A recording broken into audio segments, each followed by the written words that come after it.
Porque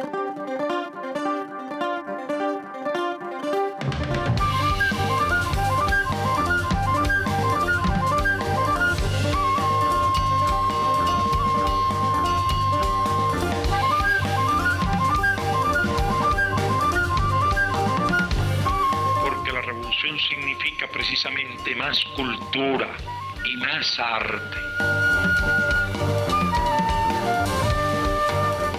Buenas, estamos una vez más en el Sábado del Libro virtual que organiza el Instituto Cubano del Libro y que estamos grabando acá en el Ministerio de Cultura. Hoy tenemos la presentación de un título que se llama Epistolario de un tiempo y que reúne las cartas de Ernesto Che Guevara entre los años 1947 y 1967. Este título tuvo como compiladora de una parte a María del Carmen Ariel García, licenciada en Sociología y doctora en Ciencias Históricas, investigadora titular de la Academia de Ciencias de Cuba, profesora titular adscrita a la Universidad de La Habana, coordinadora científica del Centro de Estudios Che Guevara, una mujer que tiene una obra vasta en cuanto al estudio del pensamiento de Ernesto Che Guevara en todas sus facetas. Y de otra parte, tenemos el gusto de tener acá a Disami García Muñoz, que es licenciada en Comunicación Social, profesora de la facultad, que también fue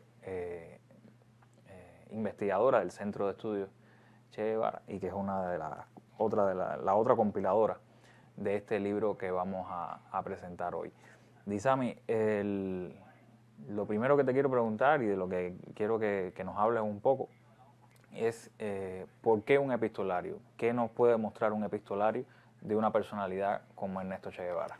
Bueno, mira, y en el caso específico de las cartas de Che, el epistolario, la correspondencia, viene siendo como un camino, una pieza más dentro del rompecabezas de lo que fue la vida, la obra y el pensamiento de Che Guevara. Un derrotero que te lleva también, sobre todo con la intencionalidad que le hicimos en el Centro de Estudios Che Guevara, te lleva por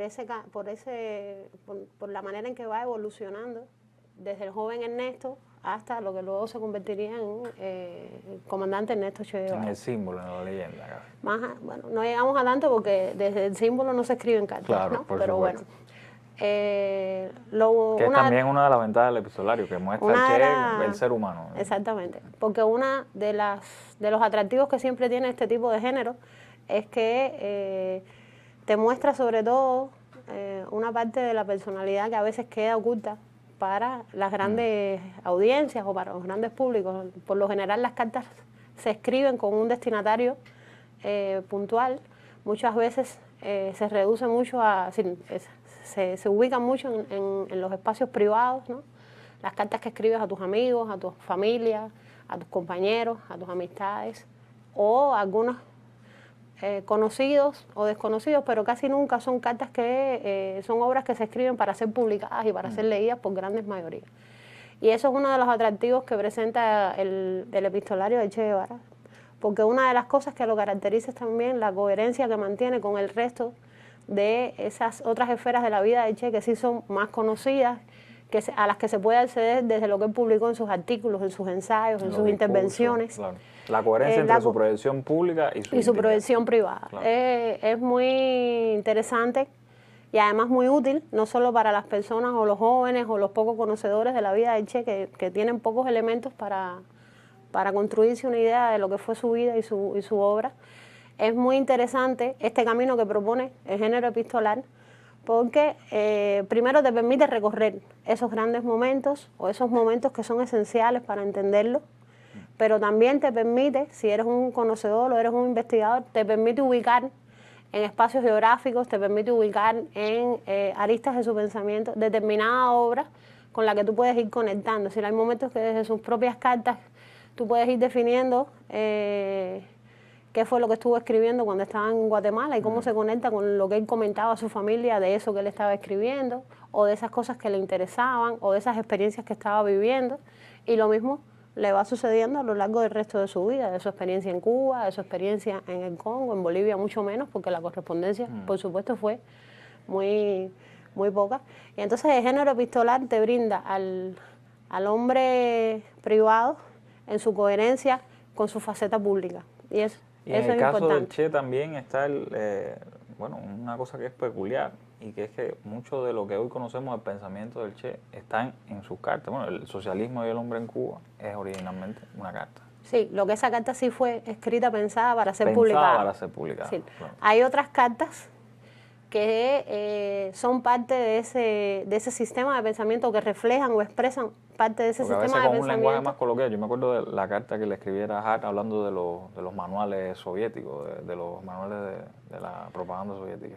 Tú a uno le desubicas ahí la conversación, pero bueno, no hay problema. No, chicas, estamos aquí conversando No, eso está bien. A ver, es que pones dos ejemplos ahí que son muy polarizados. Yo estaba pensando, por ejemplo, en las cartas que escribe desde México a su madre y a su padre, donde él trata de explicarles el porqué, los porqués de la decisión que sus padres conocen por la prensa.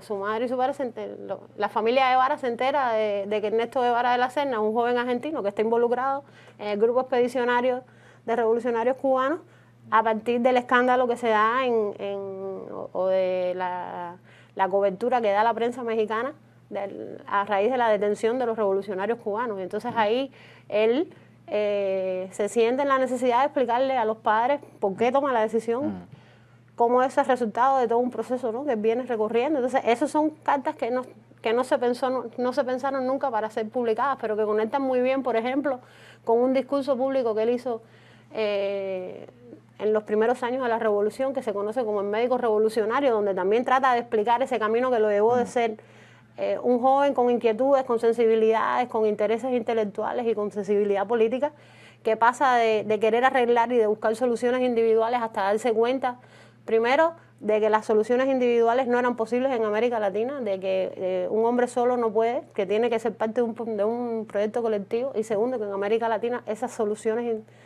colectivas pasaban por el antiimperialismo, pasaban por la soberanía, pasaban por la liberación nacional. Entonces, ahí se conecta mucho lo privado con lo público.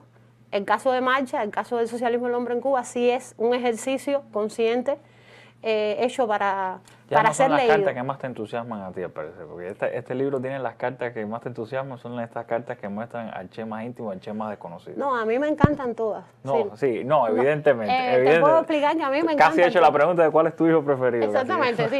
Pero las que más también tiene que ver con mis intereses como investigadora.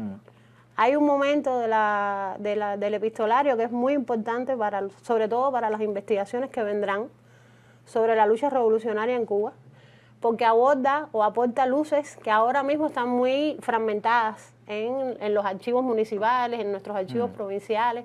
Y, por ejemplo, el centro da a conocer, o sea, publica por primera vez cartas o materiales que eran o poco conocidos o conocidos nada más en espacios muy reservados de algunos investigadores históricos, pero para el gran público son prácticamente desconocidos, que tienen que ver con el intercambio epistolar que tuvo con Fidel, con René Ramos Latour, con Armando Hart, con Camilo Cienfuegos, con algunos combatientes y organizaciones revolucionarias o organizaciones que se oponían a Batista en las vías, y eso aparece en el epistolario, y que desde el punto de vista del investigador que está buscando conectar también otro tipo de interrelaciones o de vínculos, es una obra de mucha utilidad. Y esa parte, ya te digo, puede ser importante para las investigaciones que vendrán.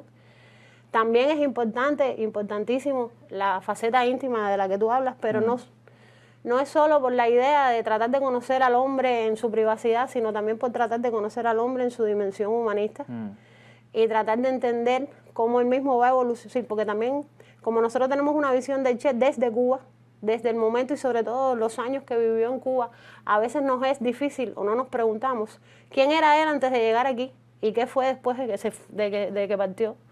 Y nos caemos a veces en la trampa fácil de decir que como no era como nosotros, ¿no?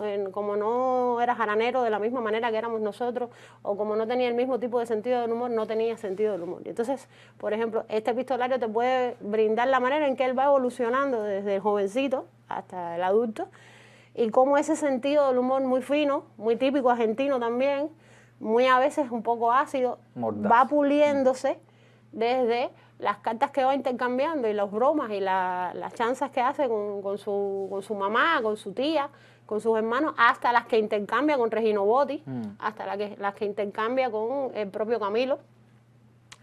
Y entonces eso también es importante porque el epistolario te brinda la posibilidad de acercarte de manera múltiple a Che Guevara. Y esa evolución está bien plasmada en el libro, incluso del modo en que está estructurado el libro. El libro está estructurado en varias etapas así de la vida del Che. Sí, porque eso también forma parte de la manera en que el Centro de Estudios Che Guevara ha asumido la investigación de la vida y la obra de Che. Sí, nosotros apostamos por tratar de demostrar siempre una mirada íntegra, compleja, diversa, múltiple en sus aristas a Che Guevara. Para que se trate de entender que ese hombre de acción, que es el que más impacta, porque su asesinato en Bolivia fue durísimo, impactó mucho a la gente, sobre todo por la coherencia entre eso que decía Galeano, de que hacía lo que decía lo que pensaba y pensaba lo que hacía también. Pero a veces se nos olvida que esa acción, que ese hombre de acción, venía acompañado de un cerebro que pensaba, de un pensador que era coherente, que era sensible y que esa coherencia también venía puliéndose y que esa manera de mirar el mundo y asumir que era necesaria su transformación también venía evolucionando. Sí, que no solo era un revolucionario, un guerrillero, era un intelectual. Que era un revolucionario, yo diría que era un revolucionario que pensaba. Claro. Si no, no puede ser revolucionario también. Bueno, pudiéramos tener si cayéramos en ese tipo de discusión. Cliché, Pudiéramos tener esa discusión. Pero bueno, entonces, háblame un poco entonces de esa estructura. Entonces el centro que hace, te propone, te divide, nosotros tratamos de dividir esa vida de Che en momentos que te permiten entender los cambios que son cualitativamente relevantes, ¿no? Cuando deja de ser un joven que busca su verdad, que trata de entender el mundo y que asume que quiere entenderlo y transformarlo, que esa es toda la primera parte de juventud. Cuando pasa a ser parte de un proyecto colectivo y todo lo que eso le aporta a él y todo lo que él aporta a ese proyecto. Cuando esa misma experiencia lo convierte entonces en una figura de proyecciones mundiales y pasa entonces a ese último momento que es el de la solidaridad y el internacionalismo. Y por eso nosotros tratamos siempre de darles el camino completo. Si te quieres quedar en un pedazo, bueno, pero trata de recorrerlo. Está todo en el libro. Y trata de hacerlo desde él, porque eso es lo otro que nosotros a veces lamentamos, ¿no? Que sobre el Che se habla mucho, sobre el Che se cuenta mucho, pero lo leemos menos, mucho menos. Y él dejó sus propias pautas, es decir, él dejó sus propias claves y sus propios porqués. De alguna manera él siempre se vio o sintió la necesidad de explicarse sus porqués. ¿Por qué se va de viaje? ¿Por qué asume el marxismo? ¿Por qué se involucra con Fidel y con los revolucionarios cubanos? ¿Por qué decide irse a liberar otras tierras del mundo? Y entonces él las explica, leámoslas todos. No, y además de ese acceso directo a la fuente que es el Che, también hay un anexo en el que hay algunas cartas en las que hay respuestas a cartas de Che, en el que Che es el destinatario. Cuéntame un poco de eso. Sí, porque eso viene siendo como cuando tú produces una serie y entonces te quedas al final de la última temporada y quieres dejar que la gente se enganche, ¿no?, con lo que viene después. Lo que pasa es que no lo tenemos. Ya. Pero lo quisiéramos tener dentro del centro. La idea esta de preparar en algún momento, lograr localizar y preparar en algún momento un volumen que tuviera. Eso es muy futuro y muy hipotético porque no existe todavía, déjame aclararlo. Y lo haría con Ciencias Sociales, con la idea. Con la que lo quiera publicar. Bueno. Un poco ver la retroalimentación, ¿no? Es decir, aquí tenemos a Che como emisor, ¿no? Pero también nos interesaba resaltar a determinadas personas que lo habían convertido en destinatario Che Guevara, muy poquito, pero que también daba cuenta de esa mirada mutua, ¿no? Que él, de la manera en que él se interrelacionaba con ellos y cómo ellos también sobre todo una es importantísima para ese libro, que es la carta que le escribe Lidia 12 a Che Guevara poco antes de morir. Porque de Lidia 12 nosotros conocemos precisamente por el relato que escribe Che Guevara en los pasajes de la guerra revolucionaria, ¿no? Y entonces esta carta que se mantenía y que la había conservado él en sus archivos personales, porque además todas estas cartas son las que él recibe, también son conservadas por él. Te daba la idea también de ese tipo de vínculo o de relación. Y del impacto que tenía el Che en y del impacto también que tuvo, del impacto que tuvo ella, que tuvo Lidia y que tuvo Cloromira en él como revolucionarias, como mujeres cubanas en ese momento. Ya lo sabíamos por lo que él escribió. Y bueno, ¿y qué cosa era qué representaba él como jefe guerrillero, como ser humano, para una persona como Lidia, ¿no? Sí, la carta de Lidia es una ternura sobrecogedora. Inmensa, tremenda. Es tremenda. Yo sé que tú pensabas que la que más iba a decir era la de Hart, pero no, era la de Lidia. No, es que veo que hay una intención ahí que la comparto. Oye, yo me estaba leyendo el otro día, y ya con eso pudiéramos ya ir terminando, un artículo tuyo en una revista del centro que se llama Paradigma, ¿puede ser? Sí. Que es sobre el estudio de Che a distintos niveles escolares, ¿puede ser? Ah, esa fue mi tesis de licenciatura. ¿Viste, no? Y yo me lo estaba leyendo y yo pensaba, cuando veníamos para presentar acá el libro, ¿cuánto crees que puede aportar este epistolario, este estudio de las cartas, a ese conocimiento que puedan tener nuestras distintas generaciones, nuestros jóvenes, sobre Che? Mira, a ver, la respuesta corta es muchísimo. No, sí, todo claro, depende. Sí, pudiéramos terminar ahí. Bueno, exacto, gracias. Todo depende de que se ejecute o que se concrete, porque en realidad lo que nos está sucediendo con la manera en que se trabaja la figura de Che en los espacios formales de educación es que no aprovechamos toda la potencialidad que tiene, que seguimos vinculándolo a un momento muy reducido, muy concreto de su presencia en Cuba, y que nosotros decimos que como que hemos construido como la silueta, como la de Che de la Plaza, pero que a eso nosotros necesitamos ponerle sustancia. Y entonces, cartas como las de Juventud, en donde se mezcla todavía mucho del amor por la aventura, por la naturaleza, por la inquietud por conocer todo lo que viene, lo que está a su alrededor, más cartas que trabajan sobre todo espacios privados como los de la familia, como los de los afectos y los amores, pueden aportar a esa riqueza en la manera en que nosotros asumimos a Che Guevara. Bueno, le agradecemos muchísimo a Disami por estar acá, por presentar este libro, del cual ella es compiladora junto a María del Carmen. Los invitamos a buscar este título de la editorial Nuevo Milenio, que fue publicado con su sello Ciencias Sociales. Y nos despedimos hasta un próximo sábado del libro virtual. Gracias.